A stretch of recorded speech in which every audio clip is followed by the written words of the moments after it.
Today in the UNC Charlotte shooting case, some tearful testimony, an apology, and new information about why. A lot came out in court today as the man who killed the two students and shot 4 others at UNC Charlotte was sentenced. That hearing ended about an hour ago. And Channel 9 had a team of reporters there. We start with veteran crime reporter Mark Becker. Yeah, Erica, a lot of emotion in that courtroom on the 5th floor just a little while ago. It was absolutely full, many of them victims and family members of the victims of that shooting back in April, who for the first time shared the room with the man who pulled the trigger and were able to confront him. At precisely 3:02, Tristan Terrell shuffled into that courtroom in shackles and in silence. The same Tristan Terrell who 4.5 months ago had walked into the Kennedy building at UNC Charlotte, armed and ready to kill. Within minutes, he'd carried out that mission, killing 2 students and wounding 4 others. And this afternoon, Terrell sat motionless as the prosecutor recounted his killing spree step by step, describing how Terrell had actually begun planning some kind of mass shooting as far back as late last August, and how he went to UNC Charlotte that day and fired 17 shots in rapid succession, emptying his gun. The family and friends of his victims sat quietly, some cried, as the prosecutor read through those details. And then the mothers of the 2 young men Terrell had killed, Reed Parlier and Riley Howell, spoke about the pain they've endured. The defendant wanted to kill someone. He should have turned the gun on himself and saved all of us from this pain.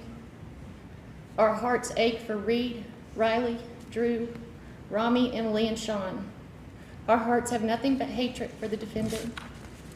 Your Honor, the defendant took our son. I want the defendant to know that he can't ever get away from what he did. He has a lifetime of suffering and prolonged agony that awaits. He is a murderer, and there will be no mercy where he is going. Obviously, a very painful, difficult day for family members here, and they left out the back door of the courthouse after that hearing wrapped up a little bit more than an hour ago now. Terrell's attorney spoke about him having autism and dealing with paranoia and panic, really, as he felt very isolated. That, they say, can only begin to explain what they agreed was a horrible, horrible tragedy. Scott?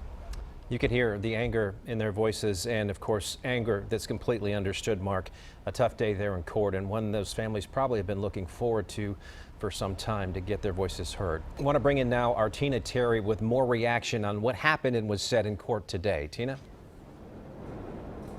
Well, yes, lots of students who lived through that tragedy were inside of the courtroom here today. One of them told me she is not happy with this plea deal. However, she is satisfied.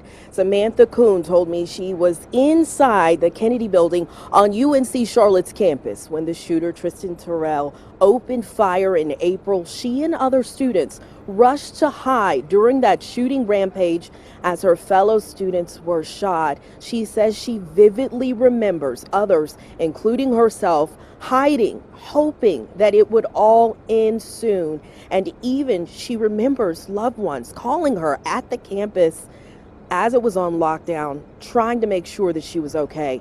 And yesterday she learned about a possible plea agreement between the shooter and prosecutors. She felt it was very important for her to be here today.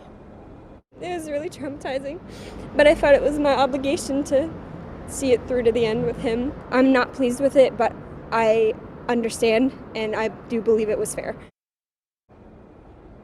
And Kuhn says she was very surprised by this deal. It really caught her off guard. Again, she was not happy. Others were not either, but many of them told me that they are ready to move forward from this tragedy. Back to you guys. It's something that could take years. Tina, thank you.